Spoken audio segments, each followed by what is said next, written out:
Hey guys, what's up? Right as the breeze goes. So it's a video just about a lot of things I've come into contact with just recently. Obviously, if you look at my favorites, I'm really into David Icke right now, and just because he believes in reptilian stuff doesn't mean everything else he's saying isn't extremely factual. The moon being hollow. They crashed a satellite into it during Apollo 11, and then it reverberated for 30 minutes. And then years later, in the last couple Apollo missions, they crashed one into it again, purposefully, might I add. It wasn't an accident. They intentionally did this to see what would happen. Um, and then it reverberated for a full hour. So the moon is not a solid rock body that hit the Earth and started orbiting it. No, it's a artificially made, hollowed out spaceship. I'm sorry to say, it's like a Death Star, and for the fact that when an eclipse happens, it just so happens that the moon is the perfect size to block the sun, which is even more millions of miles away. Okay, it's not a coincidence. It's not a natural occurrence that this would happen. This is intentional. Okay, and we obviously know in astrology how the moon affects the emotions. Well, guess what? According to David Icke's moon control theory, um, the moon is actually blocking a lot of specific, special, spiritual, electric vibes from the universe from getting to us. Okay, and apparently, as some old Greek philosophers, I think it was Herodotus, he said the Chaldeans knew of a time before the moon. Okay, and before that time, apparently Saturn was the predominating light. It was actually the first sun, and our star is the second sun. I'm not going to get into Saturn because I'm just getting that's a whole different ballpark. The Saturn Myth is a book you can rarely find, even on Amazon or Barnes and Noble, which means it's real. Check out the Saturn Myth. But anyway, the moon's fucking hollow, and some other stuff too. I mean, the moon is bigger than Pluto. So why is the moon orbiting a little dot like Earth if Pluto, which is smaller than it, is circling the sun, the star, our star? It doesn't make any sense. You know what I'm saying? But it's just a big conspiracy. And sadly, when you really just stop and look, right when my AC stops, just look at reality. Okay, a conspiracy that something is going on intentionally instead of accidentally. The world is corrupt. It's not an accident. Oh yeah, they just want power and money. Yeah, that's it. No, it's deeper than that. If the people would have done something by now if it was just power and money. Conspiracy is the simplest explanation for what is going on.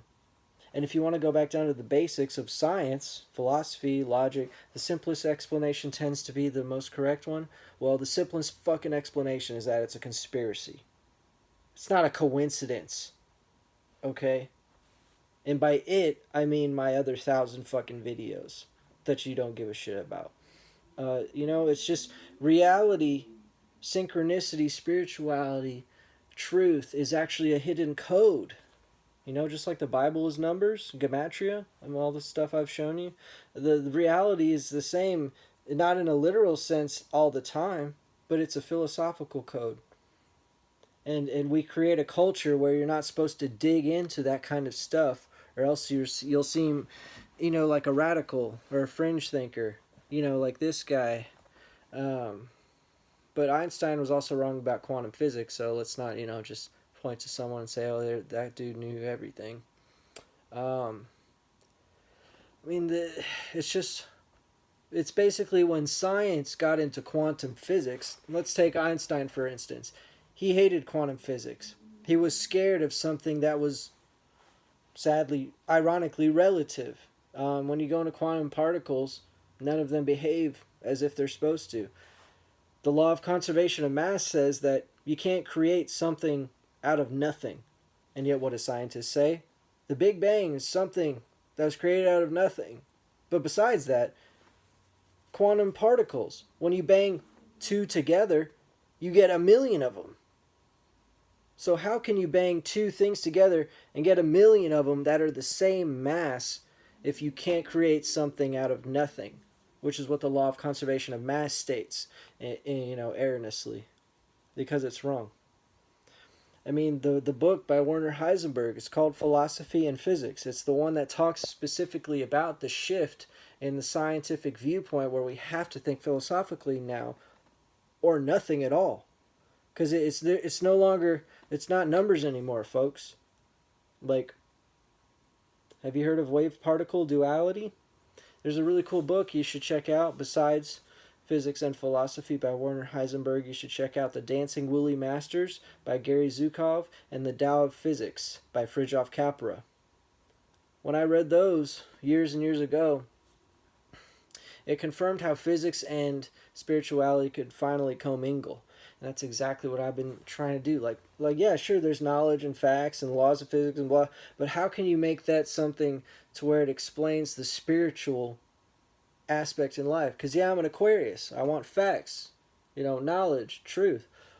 But I have the ascendant Jupiter and Mercury in Pisces, so I think very spiritually and know that there is a secret, hidden psychedelic realm out there that basically our third eye has been blocked from ever since the moon came down. I mean, I'm just saying. that's the moon control theory. Is that the fall of man was when the pineal gland was decalcified by blocking the energy waves of the moon. And guess what? What does the Bible say? The same as the pyramids. The pyramid, when you go inside it, it has a healing energy. But when you're outside of it, you're in this fucking crazy world. So what does the Bible say? You will be put under the pyramid, the weight of the pyramid, the Egyptians, the law. Well, I'm trying to think of the verse. Now I look silly. The actual Bible verse is, we're going to be under the burden of Egypt. That's what it is. And when you look at Isaiah 19:19 through 20, that's the verse that says there's going to be an altar in the pillar of Egypt, altar as a pillar of Egypt, and it'll signify, the great Savior that's going to come and remove it.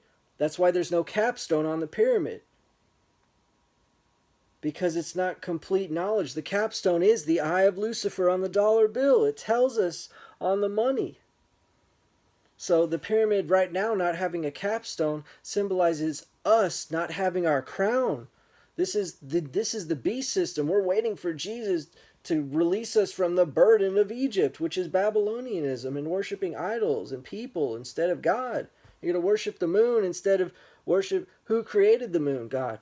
You're going to worship the Milky Way instead of who created the Milky Way, God. And what's that word, worship? That's where we get, we have to get into a semantics contest, because that's what truth is. Dig deep. Worship versus appreciate, understand, and know. Like, I know that chair is brown. That doesn't mean I worship that the chair is brown. Okay? We all know that. But I'm just saying, like, there's a huge spiritual aspect of reality, and we kind of have to know what we're trying to find. People just think, oh, well, we're looking for truth. And we're looking for fun, which is even worse. Truth is ugly. It's not fun. But at the same time, as an Aquarius, I find truth more entertaining than entertainment. So, anyway, I don't want to get too off topic. But I do want y'all to look into the, the moon. There's a cool documentary called Moon Rising, which is really good. Check out the Saturn Myth book by Talbot. And, the solar system has a hidden history as well. That's what this video is basically. It's really cool. Like, just check it out yourself. The solar system has a hidden history which explains aliens and humanity's interactions with it. And if the moon is hollow, and they're covering up and, blurring out all these NASA photos, which they have before, obviously, with, Richard Hoagland's work. Obviously, David Icke goes into it. But you need to look for yourself instead of just judging something before you do it. And that's what the moon is programming you to fucking think, by the way. So, anyway, y'all have a good one.